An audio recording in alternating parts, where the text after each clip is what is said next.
Some things just ain't it on me and look amazing on other people.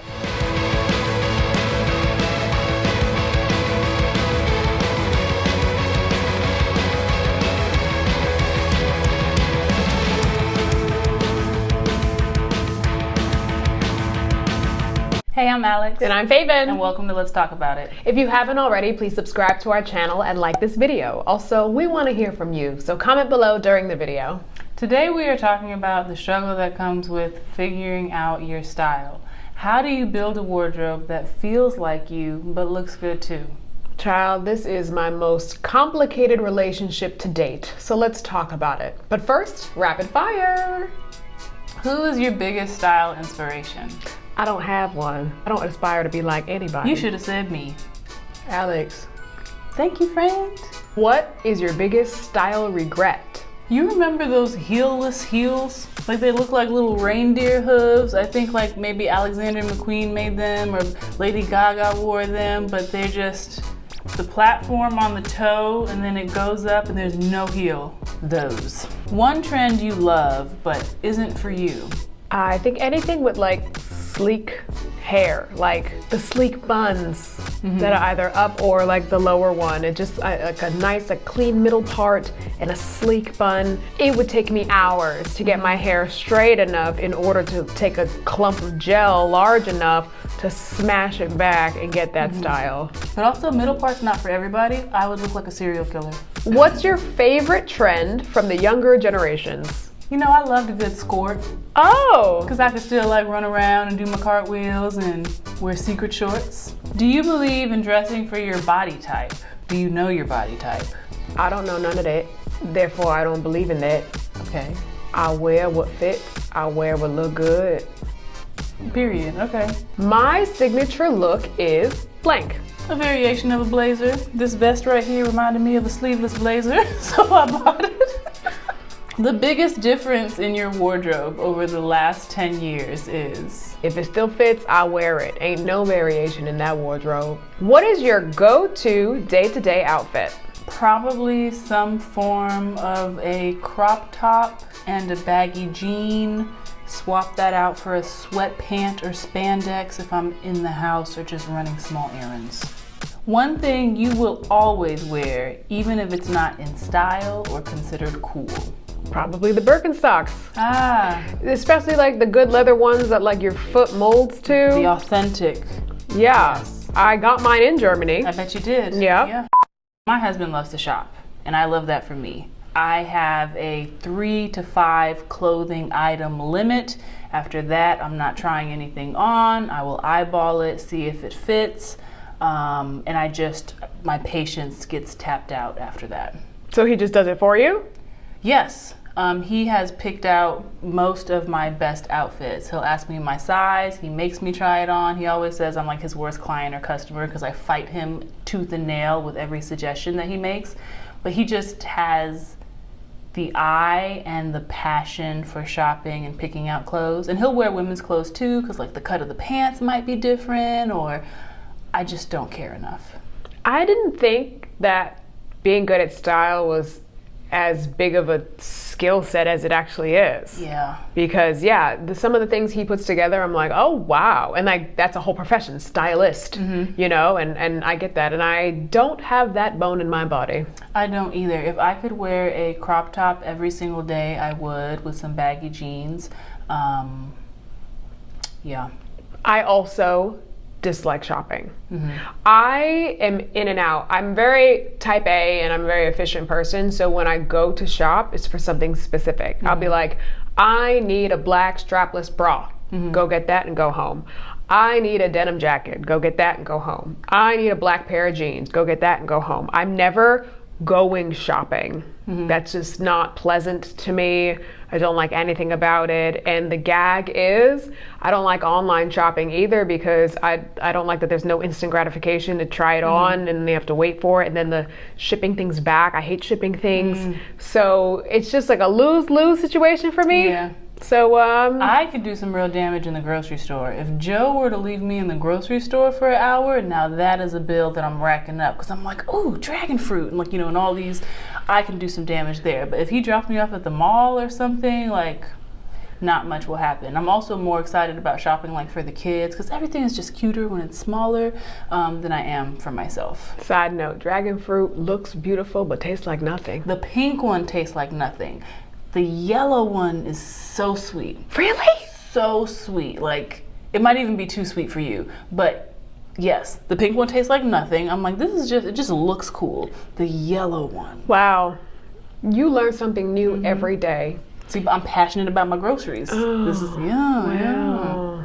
I feel so old because now I keep saying back in my day, but back in my day, I associated dressing well with just dressing sexy, like a bodycon dress or a Forever 21 fitted dress with like a big clunky heel from maybe Charlotte Russe or Body Central that I absolutely couldn't walk in. And rule number one, if you can't walk in the item, if your shoulders are hunched over because you're probably a little insecure about what you're wearing, then does it really look sexy?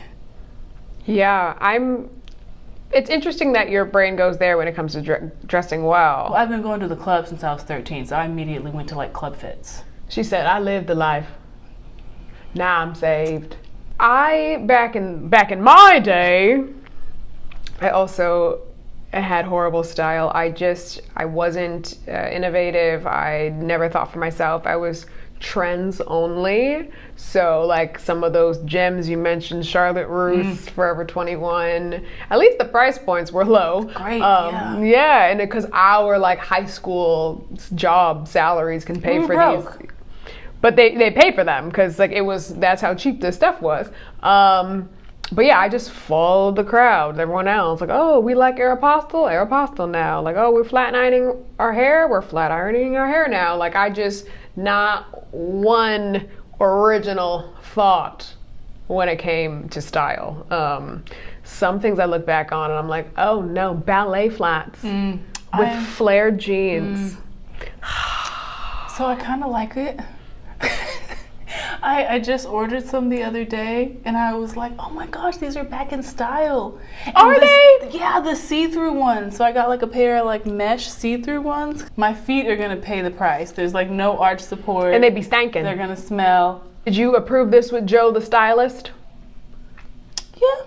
No, you didn't. Yes, I did. No, you didn't. He gonna throw them out as soon as they arrive at the doorstep. Maybe, but he knows that I need to be comfortable right now. Oh, yeah. Blame everything on the baby. Yeah, so there's not really much pushback. Thank you. But when we were wearing them back in the day, I was wearing them with like skinny jeans and like the skinny jeans and then like this long ballet flat. Like it just made my foot look huge. So that aside, when do you think you actually came into your own personal style then? She said never. I'm like, have I come into my own personal style? I think the biggest thing that has changed for me now is that something being trending isn't reason enough for me to jump on it. Like it really has to work for my body. And if it doesn't, I'm okay with passing it up. I do love that the things that are in style now are things that are just recirculating from our childhood. But if I feel like I've phased out or aged out, like the pressure just isn't there, which is kind of cool. The last, I guess, trending thing I wore was, have you seen the bubble skirts that everybody was wearing this summer? Yeah, I think so. Yeah, so I got one in all my pregnant glory and my daughter was like, oh my God. Like anything that she recognizes as trending dare not be associated with me. So she said I was too old and too pregnant to wear the bubble skirt. Oh my gosh. So I wore it everywhere. And I thought it was so cute. But it was very short. Like I don't really wear skirts because I don't have I'm not curvy, I'm not very voluptuous. I don't know if you've noticed that about me, but I have no ass at all. And so I feel like when I wear like skirts of any kind, it's just, I don't know. So I don't really wear skirts. But the bubble skirt, it's just like poofy all around. She said, I got my BBL, I got my BBL. Save your money, just get a bubble skirt. But yeah, I do remember going, like I can't bend down at all. Other than that, it was cute.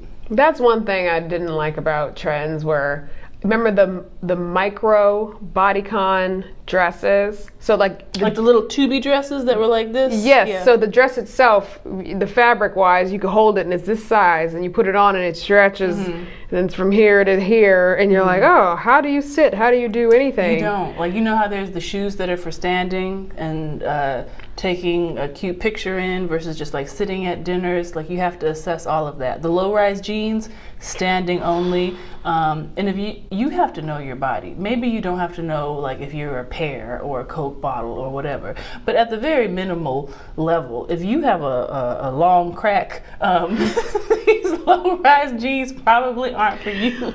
Oh, yeah. And I mean, we had the low-rise jeans back in the day, like when Lindsay Lohan and everyone had them. But then this was like, most of us were pre-puberty, so a lot of us were thick, skinny. We hadn't developed it all, so it's like they sit at the hips. There was no meat hanging off the sides, none of that. And then the thongs came out, so then like you put the thong. It Christina, Aguilera. No, the other one. Milian. Yep, she had the music video and she was showing the thongs. Yeah. It was in style to show it. Yeah. Yeah, no, that would look crazy now. I can't even thongs. No, butt lace. Not butt lace. Butt floss is how I feel about it. No. Yeah. Oh, chow. But Right, that brings another me time. to my style now is not dependent on other people or trends whatsoever. I go for comfort first.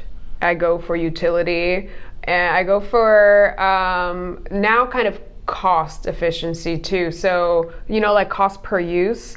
So all the fast fashion, like the Forever 21s and the H&Ms, yes, the average person, they're gonna shop there because it's so affordable, but they don't last that long because they're cheaply put together. So I'd rather spend a little bit more money on a nicer piece and know that this is a very sturdy black tee or a very sturdy like white button down, and it's gonna last like years versus something that I have to get rid of in a single year or something. Yeah. So I'm more leaning towards that, and I repeat outfits all the time. This top is probably 10 years old.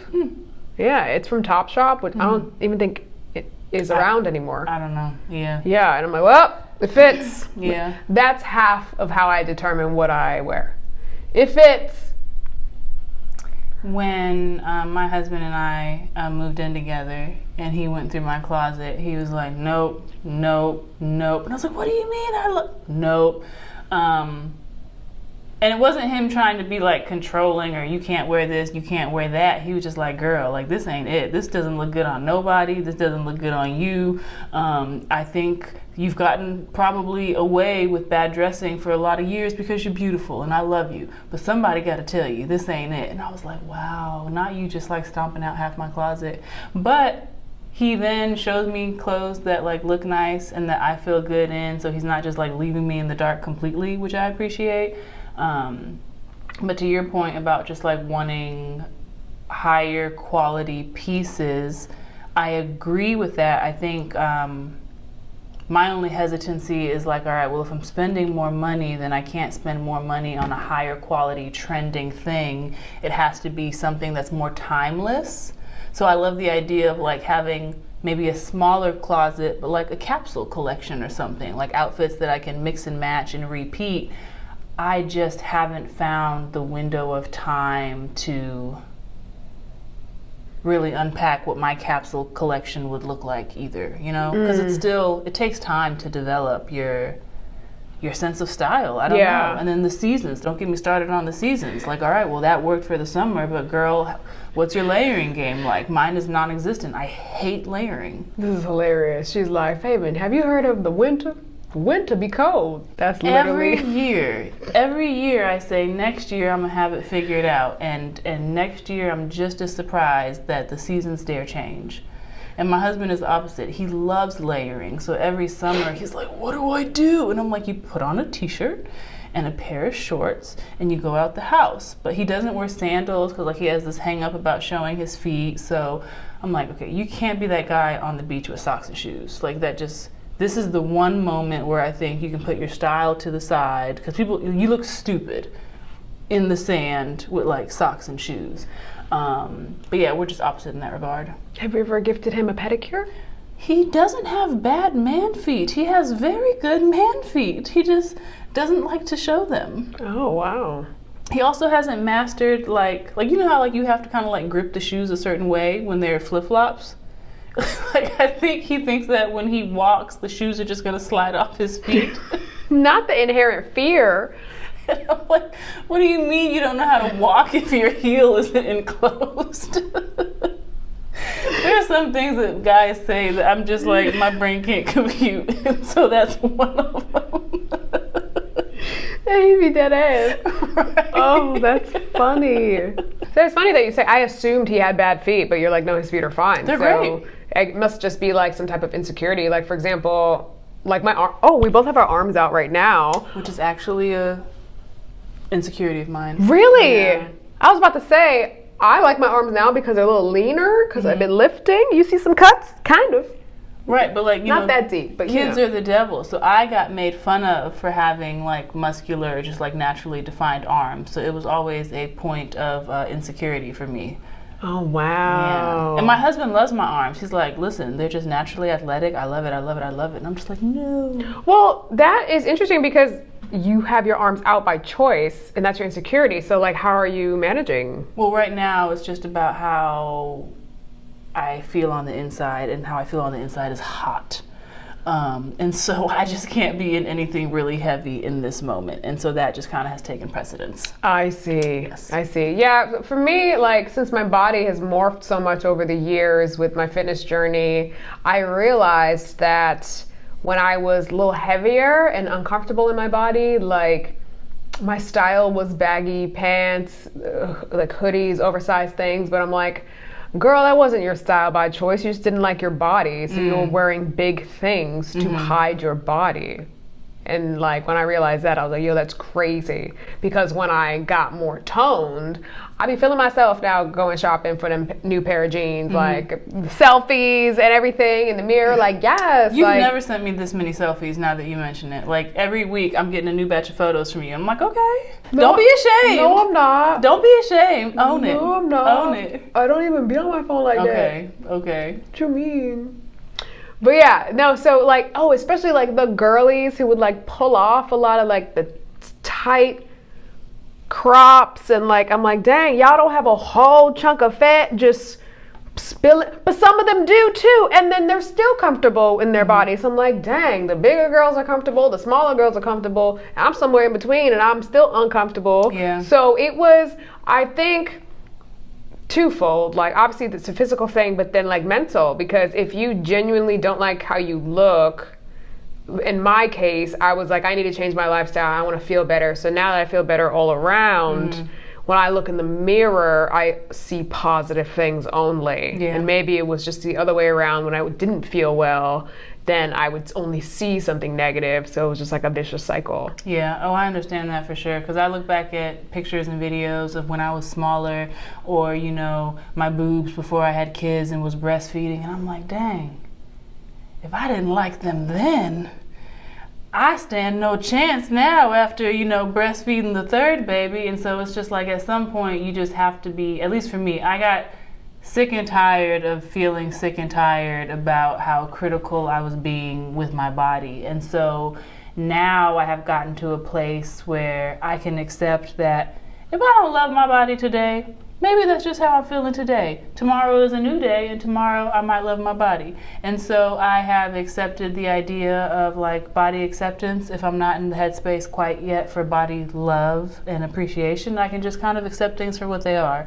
Because my body has gone through lots of changes, you know, even if I was able to lose weight after a baby, and by no means do I ever rush to do that. I do not promote or encourage snapback culture in any way, but you know, there would still be like little things, you know, maybe I'm just kind of like lounging on the bed sideways and I'm like, oh, the skin used to never droop like that, you know, because this is skin that has been like previously stretched. Or one story that I've shared before, and I will never forget it, you know, after I had Lily, like I did not anticipate like how big and massive my boobs would get. And I remember I was laying on the floor again, I was like kind of like laying sideways, I just had something up on the laptop and I slammed that thing shut with a titty in it. talk about pain, but the fact that my boobs were that spread out that they could even be wedged between a laptop. Be careful what you wish for, because I always thought that I wanted bigger titties, but I wasn't specific enough in my request. So I got the bigger titties, but I wanted like bigger, perkier, controlled titties, and I got these just spread out, large and in charge breastfeeding titties, and those are a different kind of titty. So I say all that to say, my style currently is about functionality. I need something to be accessible. Like dresses don't really work because I can't pull a dress down from my knees to get a titty out to breastfeed a baby. So unless I can whip that thing out like through the sleeve or something or up over the collar, I probably won't be doing dresses for a while. Y'all see me sitting here patiently throughout this whole titty rant.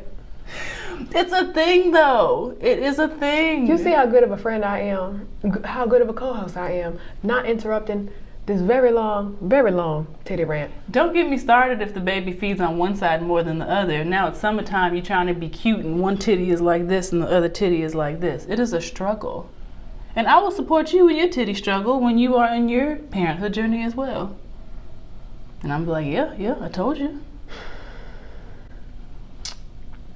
We've talked about this in the past where, remember one season of our episodes where they were out a lot? It's probably the same episode where you go, Alex loves my titties, and now we've been trying to convince people that we're not a couple ever since. Yeah, I didn't realize that we came off as lesbians in the beginning. Yeah. But, yeah, I think because I've always had them since puberty. You take for granted what you have, you know, yes. Even like air and water. Like, to be honest, if you want to get really... water and titties, yes.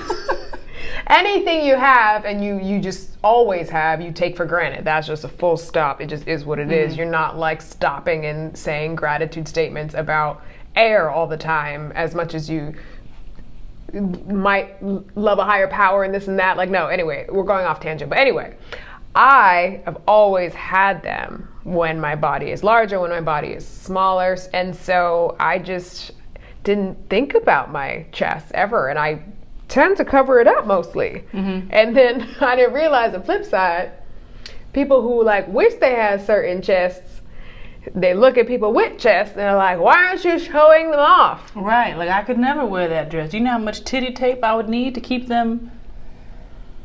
Certain tops are not an option for me. Yeah, I guess everyone has like a different thing. Like me, I have a more square torso, and so I'm like heart eye emojis over the girls who like have a more hourglass shape, because mine really just kind of looks like this. I think it's maybe a little bit sculpting now, just in my fitness journey, but like, yeah, some dresses, like some things just look better on certain bodies. I know you could say, oh, wear anything, it's about your confidence, blah, blah, blah. Sure. So I'm talking about myself. I think some things just ain't it on me and look amazing on other people. And the only reason why I don't care is because, again, I don't live by trends. Like even like baby hairs. I would not do the baby hair thing ever. Some people love it. So do you, sis. You'll never see me rocking that style unless I'm in an editorial and it's for one day and I'm getting paid to look like that. Then I'm going home to shampoo them edges out so I can go back to normal. Hair is a nice accessory. Sometimes it is the main accessory. I've never had a lot of hair. The style that I fantasized about was always kind of like a messy top bun. Or have you ever seen like the white girls or whatever, but like they'll have their hair down, but then it's like kind of tucked into the turtleneck on. Oh my God, yes, it looks so elegant. Like, oh. I actually love that look, and I'm like, oh, I could never. But I'm like, you know it, and then they throw in like a pair of glasses or maybe like a statement bangle, and I'm just like, that. And so there are times, and maybe it's all in my head, where I have felt like, all right, maybe her outfit is overall kind of masculine leaning, but because of the way she's able to accessorize, like with her hair or with like a softer makeup look, she's able to balance it out. And then if I try to wear that same masculine leaning outfit without any softness to come in and balance it out, I just get called sir. I have been called sir with a full face of makeup. I have been called sir with my good bra on. I have been called sir 8 months pregnant. And so yeah, that's up there with styles that I wish I could have or try on just once. Well, I must say you are quite a fine gentleman. Beautiful man. Why, thank you. Very, very beautiful man. So I've been wearing my watch lately because... New accessory? Yes, so I even work some fancy watch events, and I'm like, I don't know anything that's going on. It's this whole group of people who are obsessed with watches, and I learn all about watches, but I never really had a watch, like a real one, you know? Mm-hmm. But I worked at an event, and the client that I worked with is based out of the UK. He sent this to me, and I'm like, oh my gosh, a real watch, like a grown-up watch? Is our millennial showing? Because Gen Z doesn't wear watches. I don't know, but this is kind of fire. Look. But I remember saying on a date, I should really get a watch, because I was sitting across from this guy who worked in banking, and he had a nice watch on, and we were at this really nice coffee shop by Grand Central. It literally looked like it was a scene out of Gossip Girl, so beautiful, on Vanderbilt. And so we're drinking our coffee midday, and we both had places to be after, and I was gonna check the time. And I just felt like such a Neanderthal, considering the setting. I'm me going through my bag to find my phone to look at the time, whereas he's just you know what I mean? Mm-hmm. So I was I need to get a watch. Yeah. And then I worked with this client. This client was you did amazing, blah, blah, blah. And he sent me this watch from the UK. So I was wow. And then a couple weeks after that, my brother texted me and was hey, I'm going to get the new Apple Watch because it has better features. Do you want this Series 7 one? And I was yeah. He's but would you use it though? Because he's he don't like waste. I was no, yeah, because I'm always tracking my steps now in my fitness journey. So I'm taking my phone out of my pocket and trying to sync it. It's a mess because I'm also very cheap. So I would never have bought any of these watches. Mm-hmm. So he's okay, yeah, it will help you with your fitness journey. So now I have 2 watches and I had none. But the Apple Watch is, that's more of a sporty kind of aesthetic. Yeah, but luckily it's a dark stainless steel and then a black band. So it's all black. It kind of blends in, and you can, it's digital, so you can change the face. So you can make it look like a real watch and have different backgrounds. So I made it a classic background, so it just looks like I'm wearing a black watch. And so anyway, I don't normally think about style, because like I said, I'm super cheap. If it fits, I wear it. I don't follow the trends, but now that I have 2 very different watches, a sporty functional one and then a dress watch, I'm just oh wow, now I'm a watch person. Now I put a watch on with the outfit. I don't even know if this go. Do this even go? So this don't even go.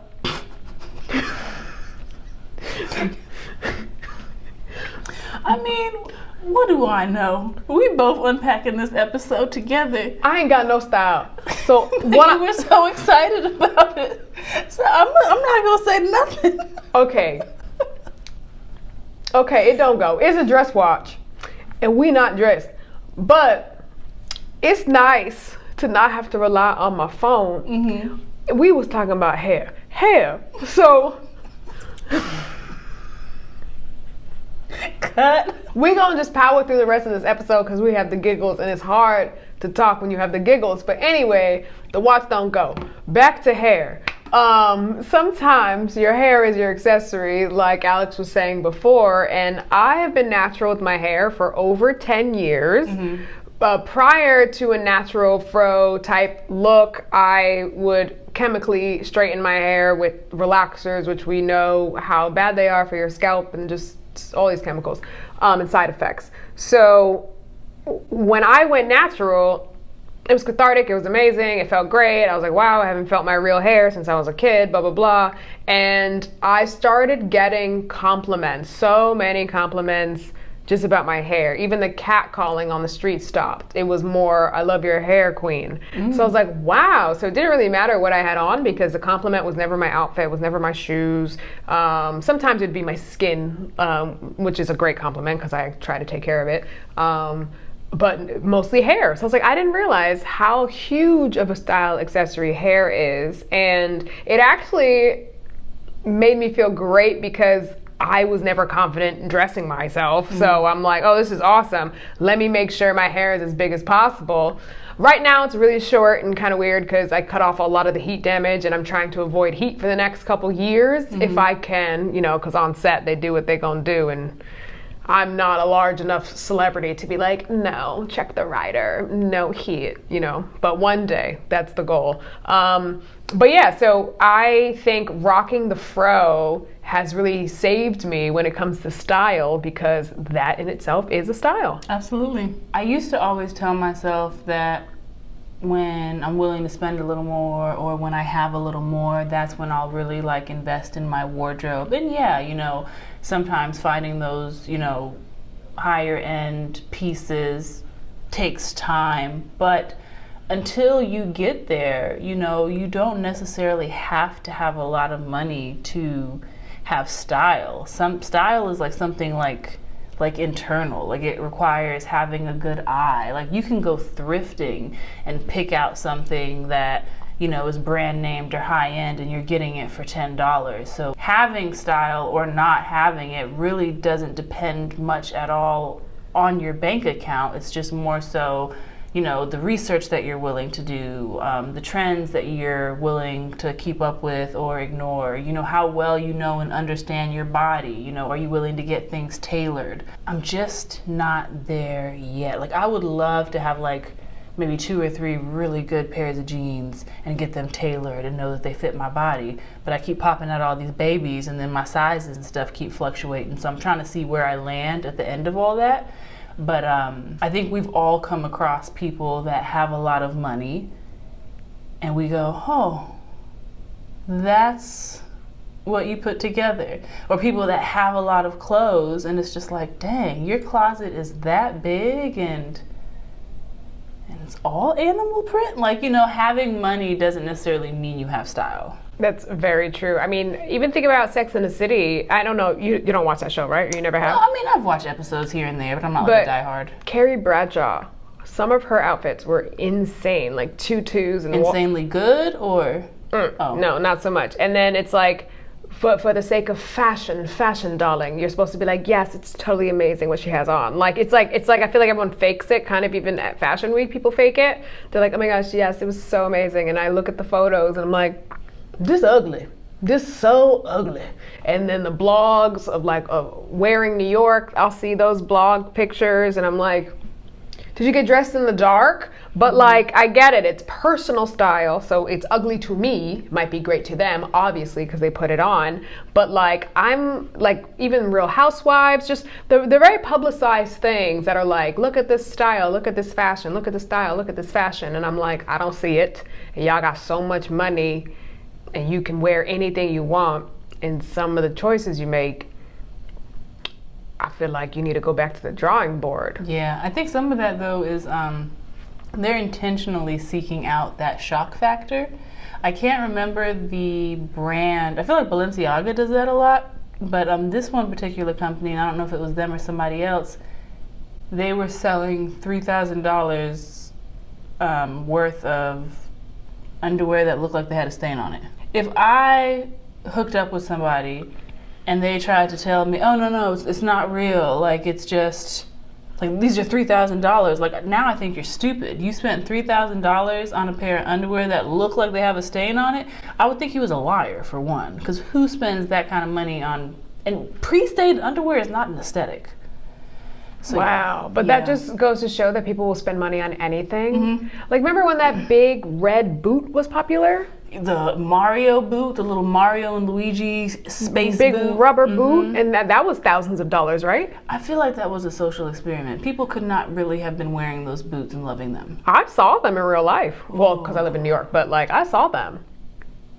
I can only imagine how much uglier they were in person. Then you remember the style trend that it lasted for quite some time. Sheer, you saw everyone's chest, everyone's nipples were out.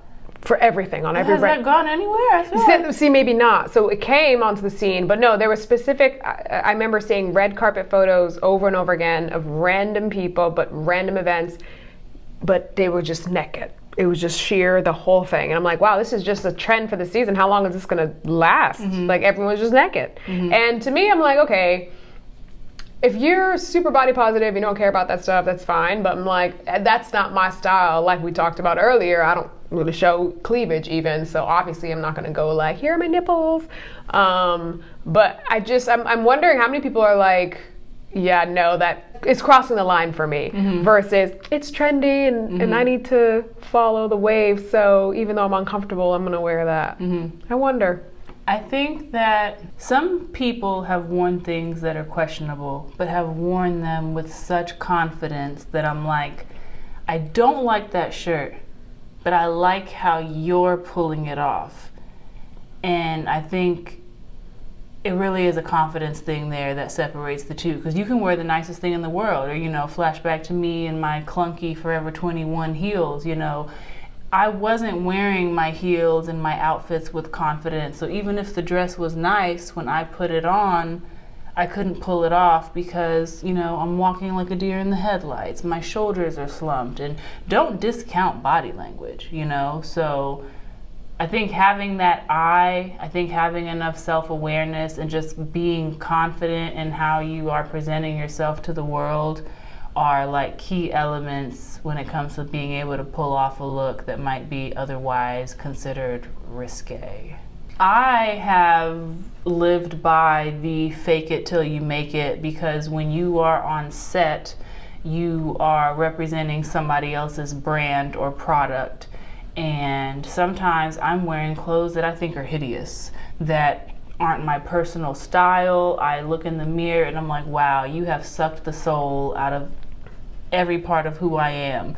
And it takes another level of confidence to push all that down and now walk on set and act like you wear this every day and you couldn't think of anything that would make you happier.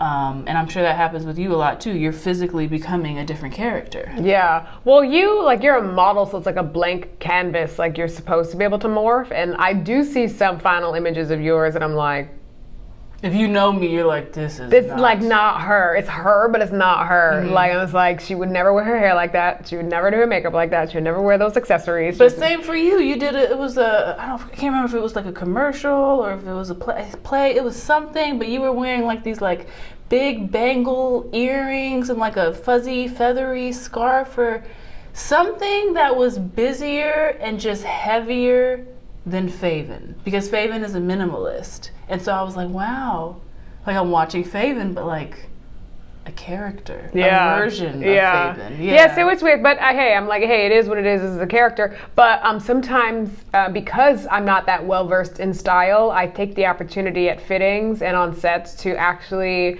pay attention to what the stylist is doing. And I obviously am looking in the mirror and I'm like, wow, actually this tracks. I actually like this. And I take notes. I'll take selfies. And some jobs they let you keep the clothes. Like I had my last 2 jobs, they let me keep items. So one of them was a tracksuit because it was just comfy. And then another one was like 2 separate outfits, like top and bottom, and then orange Birkenstocks with the gold buckle on them. And I'm like, I would never have bought this from Nordstrom's, which is where it was from. I saw the tag and I'm like, thanks, I'm gonna keep it. But the way they styled me, I liked it. So I don't go to set hoping that at the end, that they're going to gift me anything, but if knowing it's a sunk cost and knowing that the things that have been worn and the tags have been cut off, somebody's going to take it home, whether it's like the client or whatever, or the wardrobe stylist himself will just keep it in their kit. So if anything, if I come across anything that's like, wait, that actually was really great on me, I'll ask like, hey, can I have that? And they're like, oh, let me just double check with the producers. And like 90% of the time, they're like, yeah, here you go. Oh, that differences in industry. I very rarely get to go home with anything product-wise. Well, because as a model, they just like take the samples, put it on you, take the photos and put it back in the showroom or something. As an actor, you wear the stuff, you're living in the stuff, like they're never going to use it again. Yeah. But I do appreciate, to your point, I do appreciate the opportunity that it creates for you to try on colors and items that you wouldn't have tried on otherwise. Like, I'm not necessarily like a super vibrant, colorful kind of gal, but I'm like, oh wait, oranges and reds and warm colors don't look too shabby. But that's not something that I would naturally gravitate towards. But there's also a difference between, like, clothes that work on set and in the moment for a photo aren't always functional. So sometimes you might be able to pull something off on set, but you have to also have the awareness to go, I'm able to pull this off because I have a stylist that is correcting and fixing the sleeves every 5 seconds. I have e-com pins going all down my back. I have the most perfect lighting, which means that there is no bad angle. If I tried to really wear this dress off set, it probably would not read the same. So you can't let all of the glitz and glamour necessarily trick you either. Does that make sense? Oh, absolutely. Yeah. That's why I don't online shop. You see the girls on e-com and they look beautiful. That shirt doesn't really fit. Yeah, I'm like, I need to try on the physical item. I have been that person with the big pin in the back too. I'm like, that's not the silhouette of this garment, so like, you need to try it on. So don't ever be fooled by that. You definitely have to try pieces on. I mean, if you don't mind mailing things back, go ahead and shop online, and especially if you know your size and it doesn't really change that much. But yeah, I just think it's funny and kind of ironic that people who get dressed by other people for a living, it doesn't make us any more confident being like, yeah, I know how to style my arms out, and yeah, I know. No, I know better than the next person. But then if half of the things I post on my Instagram are clips from commercials or shows or like professional jobs, I didn't dress myself in any of those. So it might look like I have amazing style, but I'm like, no, I don't. I am in athleisure. Most of the time, my life hack is repeating everything. So if something works, you best believe I'm going to repeat that all the time. I'm talking, I have categories.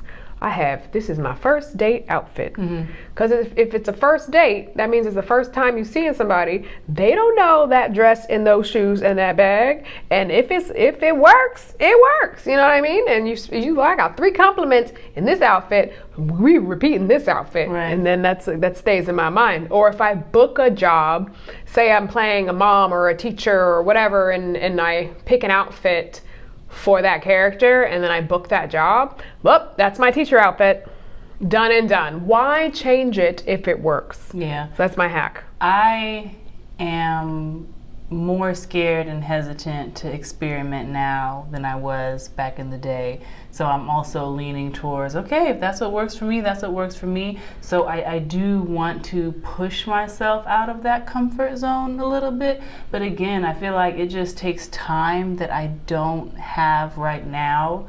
If somebody were to ask me what my style is in this moment, it would again be centered around something that's functional as a mom of 3. I'm going to be spit up on, I'm going to be dealing with blowout, so I'm not in the season right now where I need to be investing. I'm very much in a decluttering and kind of shedding season with my wardrobe. My husband and I are actively looking at our closets and scaling back. We're selling things. We don't like necessarily returning things, but then we also don't want to contribute to the waste that just comes with clothes and fashion. But now, thanks to sites like Poshmark or Grailed, or even just like our own social media accounts, we're like, all right, bet somebody's going to buy this somewhere across one of these platforms. So that's kind of where we are right now. We're like, all right, we recognize that our style has changed. We're not really sure into what, but until we add to our closet and this mess that we have, let's get rid of everything that doesn't feel like it represents who we are in this season. I know that's right. Shed. Like Alex said before, I'm a minimalist. I love shedding. I have most of my items on a singular rack, and even though I do get these free pieces here and there from people, I do have a very active Poshmark. I sold some shoes recently, a few pairs that I got for free, so pure profit. The clutter, it just makes it worse, and it makes it more overwhelming. So if you just have a few pieces, like, so my goal is like a proper capsule wardrobe as well. Like, okay, I have these pants, I have these tops, I have these jackets to layer, maybe like a beige bag and a black bag, or like just like, you know, things that are timeless that you can just use all the time. And then even I want like everyday accessories, you know, like I want like real gold, and I want real tennis bracelets, and like, but like if it's real, you know, it's gonna last forever and not tarnish, and that can be my like everyday go-to pieces. But I'd rather not wear a bunch of stuff if it's gonna be lower quality and tarnish and turn myself green. So I'd rather work my way up to a bunch of like nice things. How about you? What's your ultimate goal? I know you said you don't really have time to invest in such an arbitrary thing like style, since like there's more important things like keeping your multiple children alive. But what is your ultimate style goal? I think my ultimate style goal is to build a wardrobe that feels authentic and timeless, reduce the amount of clothes that I have, and learn how to layer. If I can accomplish those three things, I will be pretty content. We want to hear from you. What is your style, if you have one, and how long did it take to cultivate? Yes, let us know in the comments below, and be sure to like and subscribe and follow us on Instagram and on TikTok. And stay tuned for next week's episode. Let's talk about it. Curveballs.